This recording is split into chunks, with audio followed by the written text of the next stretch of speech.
Bugun siz Allohdan nimadir so'rayapsiz-ku, u bo'lmayapti. Biling, Alloh sizni yaxshi ko'radi. Sizni doim Allohga duo qilishingizni Alloh istayapti. Va biling birodar, bugun duolaringiz ba'zi birisi ijobat bo'lmayapti-ku, xafa bo'lmang. Qiyomatda Alloh berayotgan va sizga tayyorlab qo'ygan ajrlardan xursand bo'lasiz. Shuning uchun birodar, birov bilan urushmang. Birov pulga, molga, mansabga, bir narsaga talashsa siz talashmang. Siz berib yuboring. Siz berib yuborganingiz evaziga Alloh sizga qanchadan qancha ko'p narsa berishligini qiyomatda ko'ramiz birodar. Shuning uchun kuyinmang. Siz uchun xafa bo'lmang.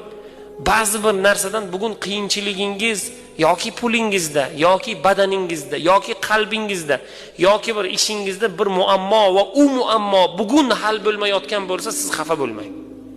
Xursand bo'ling.